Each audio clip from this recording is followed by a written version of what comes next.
Welcome to the drunk tank. Take a shot and much thanks for you coming out tonight. Have a seat and come in, yeah. Now turn the lights down low. Drinks are in the back. We're about to start the show. Okay, landed and killed in the land of the free. Coming together to spread all the peace. There's more to the story than you'll ever see. Hear out both sides before you just agree. Some of it's funny and some of it's deep. Open your mind and I can guarantee that we will leave you on the edge of your seats. Now over to Docs and the man Chris, you see, okay. Hey everybody, welcome to the Drunk Tank Shots, episode 2. My name is DoxRyan. For those of you that don't know, me and my partner Chris C run the Drunk Tank podcast, and it's currently on hiatus while I've completed a move across country to Oregon from Wisconsin. So this little episode is called Shots. It's an idea we've got to keep the content flowing so that you get your drunk tank fix every week. How this is going to play out is I'm going to ramble for about 15-20 minutes about a topic, and then I'll give you a short little happy ending. So this Shots episode is going to talk about the drive out to Oregon and how it almost killed me. And no, I'm not being hyperbolic about that. So welcome to the show. Enjoy your shot. As I said, my name is DoxRyan. For those of you that don't know, I used to live in Wisconsin, and it was decided a year or two ago that we were going to move out to Oregon. Me, my girlfriend, our kids, my ex-wife, our dog, the whole crew was going to head on out to Oregon. Well, last year it didn't pan out because we didn't have the money and we didn't have the financials, but this year, through sheer force of will, my girlfriend Bernadette and my ex-wife and I kind of made it happen. So this is a little story about the drive out here. So we left out of Wisconsin and we took I-90 west, and that takes us through Minnesota, South Dakota, Montana, Wyoming, Idaho, and then to Oregon. So it started out pretty easy, right? No problem. I was in the moving truck, big 26-foot U-Haul. Air-conditioned cab, all that stuff. Not bad. Drove through Minnesota, a lot of flat land, nothing much to see outside of the initial, Lakeland when we got into Minnesota. Beautiful country. Just laughing and joking with the kids.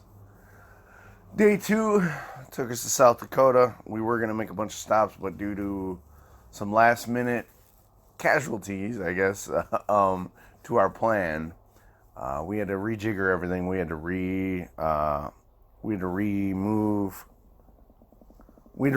a bunch of stuff in order to make it work. So originally, my girlfriend's brother was going to drive the truck out for us, and my ex-wife and the kids, my 2 kids and a kid they had moving with them, was going to drive their car out, and Bernadette and I and the 2 kids that live with us and the dog were going to take the van.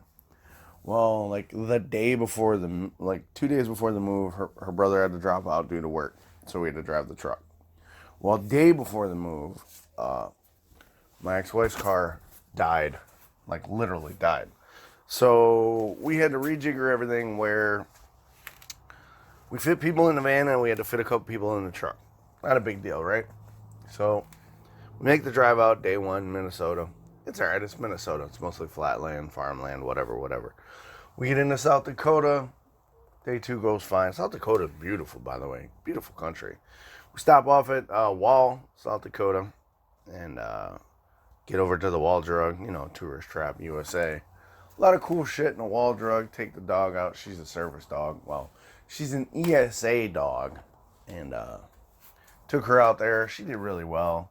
Everybody kind of got a little bit of the touristy trap, kitschy items, horrible food, by the way. Oh my God, right? We were in South Dakota. We were at the Wall Drug. It's a huge tourist attraction. So we decided to get dinner because we had been eating snacks, protein shakes all fucking the last 2 days, right? So we decided to go get food, but we decided not to go to the place we originally went to because it was super busy. There was a little place down the block where we were. Plus, we had the cats in the van, so we wanted to be close in case they needed something. By the way, my ex has 2 cats that traveled with us in the van with the dog. They didn't have too many dust-ups, right? So we swapped the original restaurant for this place called the Cactus Cafe. Holy shit. This place was a goddamn shit show, right? We go in and it's empty as shit, right? Nobody there whatsoever. Ugh. That should have been our first clue something was up. We get this waitress probably in her early 50s. First thing out of her mouth was, I don't know what I'm doing because I got to go to another job soon, so I don't know what the plan is. Well, they finally seat us, and then this other, worker comes out, and then she's like, oh, I'm sorry, whatever, we'll get you taken care of. And then she disappears into the back, and then there's some shouting and fucking arguing from the back. By this time, we should have got up, right? We should have got up and left. But we're stubborn. We're committed. We had water. Some of us had water. And so we order, takes forever. The waitress comes out 5 times, doesn't know how the hell to make an order, right? We end up getting some food. It was shitty food. We're all kicking ourselves because we should have just up and left, right? But it is what it is. We get back on the road, make it through South Dakota, no problem, right? First 2 days of the trip, really good. Not bad. Not super hot, not raining. Not trying to kill me at this point, by the way. Day 3 hits, we roll out of South Dakota into Montana. So we went 9 hours, 8 hours on drive time, and then we went into Montana day 3. Montana is we decided to split the third, because originally we were going to do it in 3 days, because my ex had an appointment to make on Sunday.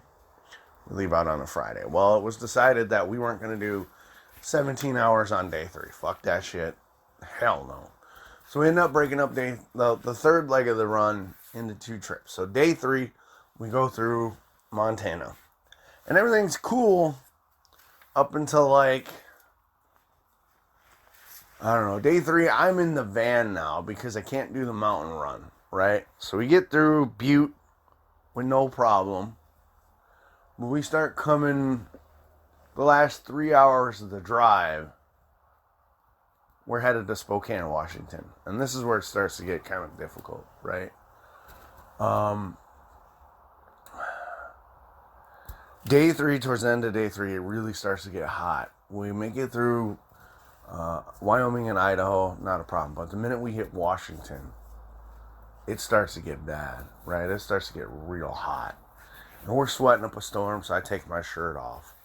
In the van, window open, and it's getting really, really hot. It's getting in triple digits in the van. We get the windows open. It's only 100. It's hot.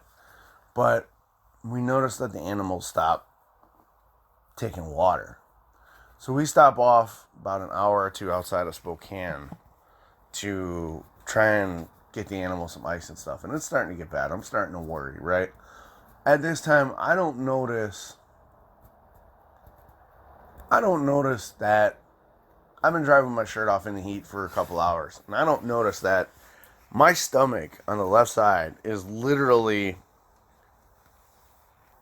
boiling and blistering, right? It literally got so hot that I burnt my stomach sunburn style.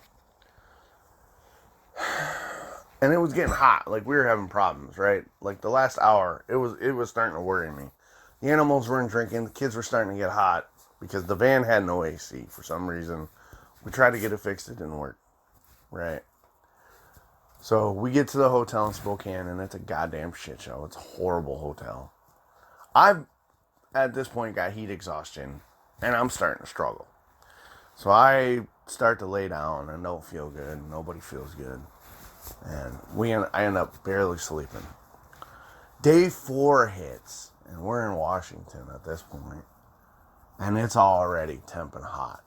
So the night before, Bernadette and my ex-wife, Desiree, go to the Walmart, and they manage to bump into somebody who says that they can help with the AC. So we get the AC kind of working. End of day 3, everybody sleeps, everybody wakes up. I know this is kind of scatterbrained, because I'm not used to, this is all our podcasts are unscripted, and normally we don't have an idea, but I'm sort of rambling, because this Shots episode was really hard for me to record, because I don't know, I've been kind of dealing with a lot of stuff since we got out here.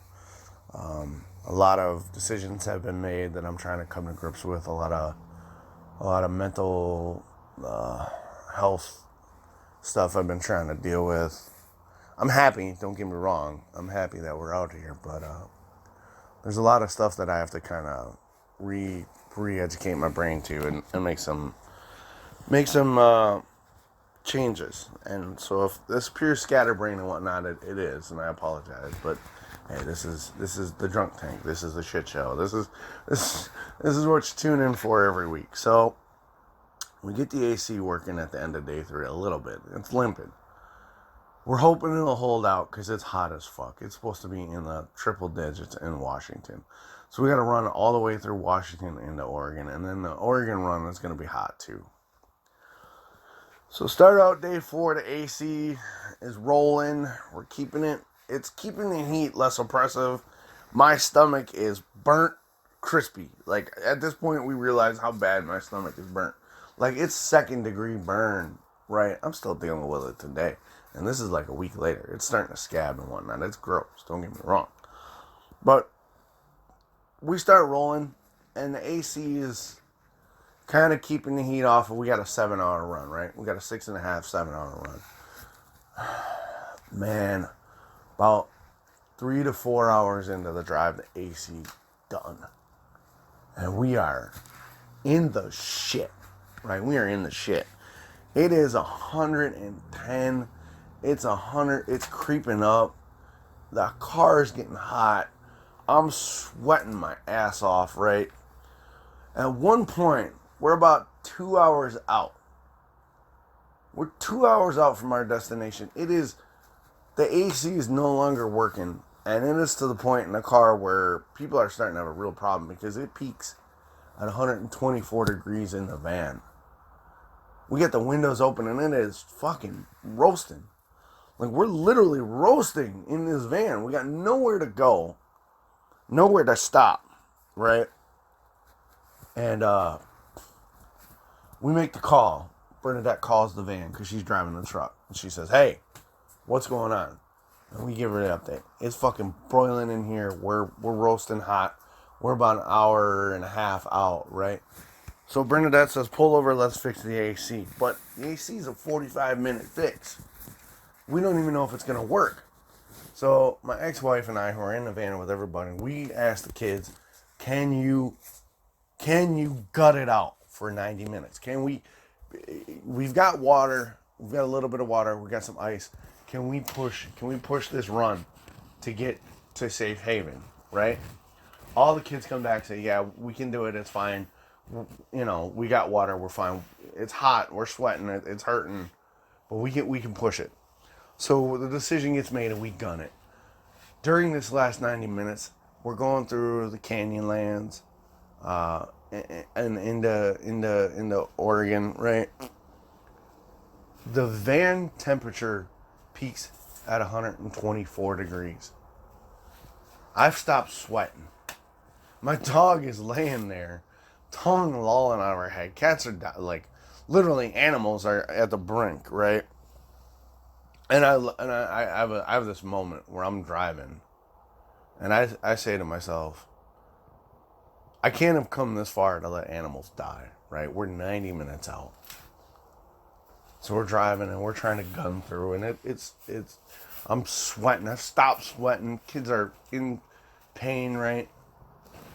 About 40 minutes out from our destination, I start getting a migraine and double vision and heart palpitations. But I'm not going to stop. I'm going to gut it out. I'm going to push through. Literally, the last 40 minutes of this drive, I can't see shit. And yeah, you're going to listen to this and you're going to be like, Docs, why didn't you pull over and let your ex drive?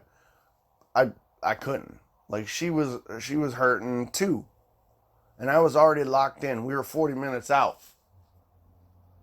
We pull up to our friend's house at the drop location, right? At the first stop before my ex's house, her new house. It finally cools off the last 20 minutes. It finally dips to 101 in the van. 2.5 hours. We're in 114, 120 degree weather in the van. I'm having heart palpitations. I stop sweating. Literally, we pull in. They open the door. Bernadette grabs a hold of me, Amanda grabs a hold of me, and I collapse in their arms. They wrap a towel around my neck, and I lay down. I am fucking dying at this point of heat exhaustion, maybe heat stroke. The last 40 minutes I was dealing with a migraine, no sweat, and heart palpitations. So when I say that this drive out here almost killed me, I'm not speaking hyperbole. This drive almost killed me. And it was bad. It's the closest I've ever been and I can think of.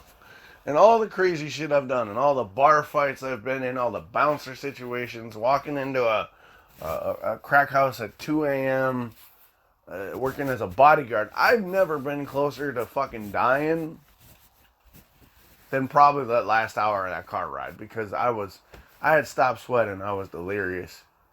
I was seeing double. I couldn't handle it. But I wasn't going to let anybody in that car die. I wasn't going to let anybody in that car down. I wasn't going to let those animals die. I wasn't going to let any of those kids come to harm. I just kept telling myself, just fucking do it. Just go. Just focus, stay jerk. Don't worry about it. Just push. And I did.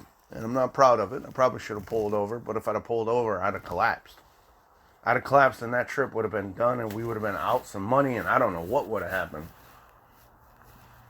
But I did it. I manned up, and we're here, and it's good.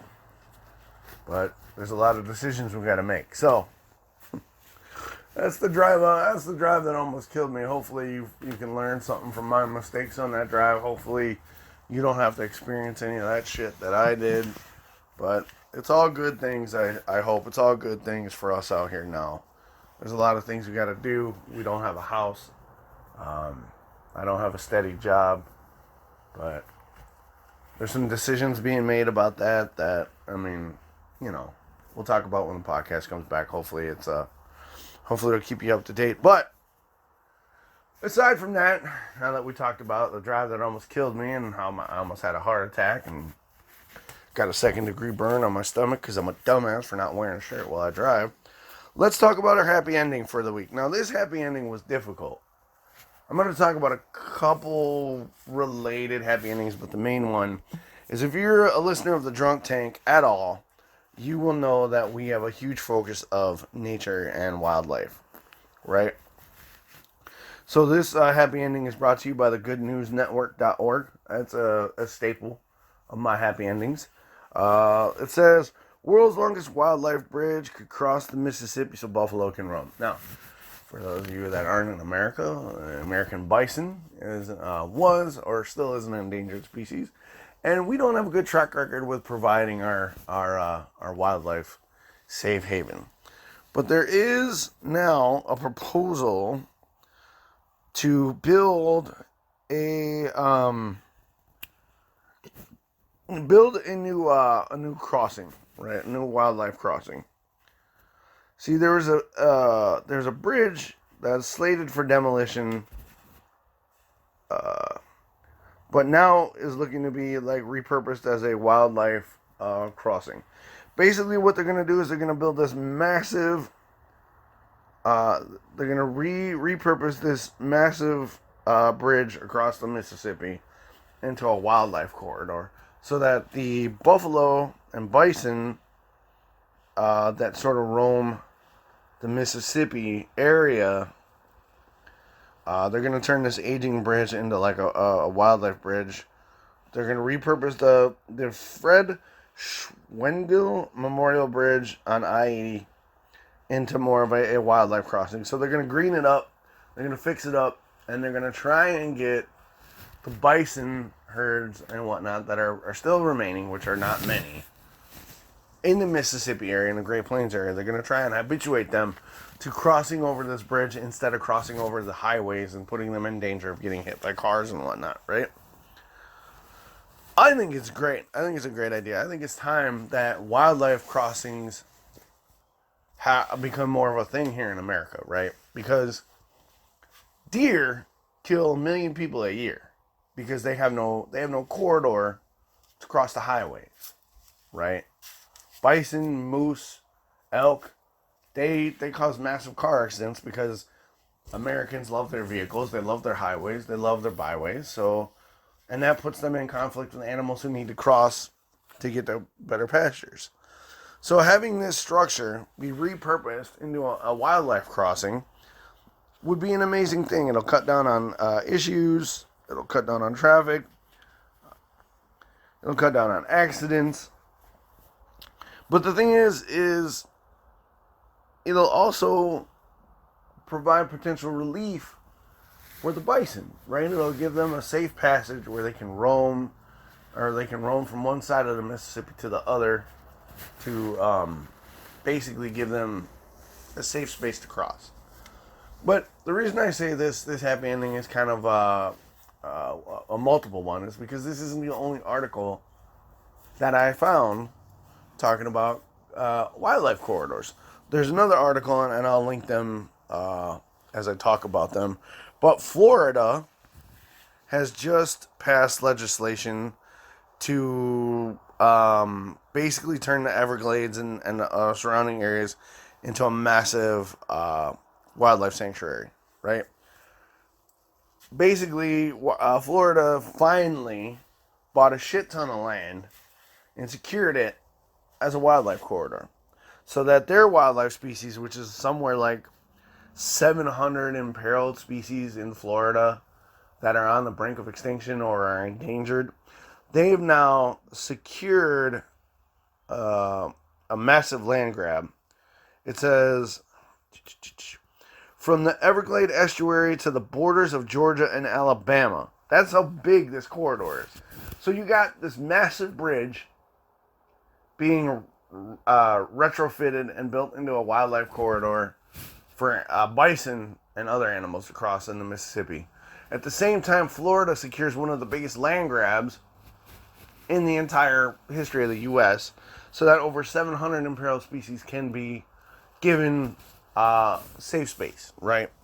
So this is a great thing because the world needs animals. Animals balance out nature.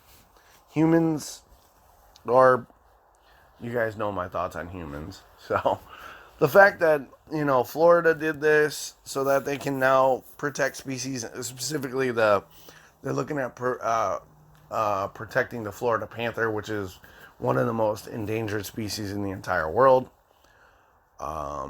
Let's see. What did it say? This is a $400 million land acquisition, which is the largest state-controlled public land acquisition program of its kind. It's called Florida Forever, right? So finally, maybe, we're starting to wake up that we need nature and that we need to do more to provide nature a way to move freely, move in herds, and allow them some spaces to roam and grow and whatnot. So, I mean, it's all good things. The fact that Florida secured it, and then the bridge in Mississippi is now secured. Maybe America's waking up that we need to. And I also saw an article about Norway closing down a coal mine. Their final coal mine is now being turned into a massive animal sanctuary. This is all good news. Because animals are... This is going to sound stupid to some of you, but I'm a big animal guy. I believe that we can learn a lot from animals. We can learn a lot about the way the world works. Look at what happened to Montana when gray wolves were reinstituted into Yellowstone. They reformed and redesigned the entire environment. They corrected animal herding. They corrected population issues. So the more we can protect our animal species and the more we can give them options for them to be animals where they're not coming in conflict with humans is a good thing to me. I don't know. You tell me what you guys feel. But I've rambled on enough. Shots are supposed to be short, under 30 minutes. I want to tell you guys thank you for tuning in to the podcast, supporting it like you have, supporting me, supporting Chris. I hope you like the Shots format. We're going to try and do these at least once a week while the podcast is on hiatus, while I'm trying to find a house here in Oregon. We'll also see if you guys really enjoy the format. Maybe we'll try and do Shots. When the podcast comes back, we'll try and do Shots as sort of a short form for like news items or rambles that we couldn't fit in the podcast. Kind of give you an alternative. If you can't sit in and devote the 2.5 hours, 3 hours to the podcast, maybe shots are more your thing. Let us know if you like this format. Let us know your thoughts. You can reach out to me on Twitter at DoxRyan. You can reach out to me at on Twitch, which is where the podcast is aired live. You can reach out to me through Whisper on Twitch at DoxRyan. I'm also on YouTube if you want to reach out to me. I want to hear your thoughts on the conversation. Chris and I really want to hear your thoughts on the conversation, on the topics we talk about, on the things we do. So, shots. Short bits, rambles, and whatnot. Podcast coming back hopefully in August. Can't wait to see you guys. Thank you for listening. I appreciate you. Chris appreciates you. Hopefully you like the new format. I'll talk to you guys later.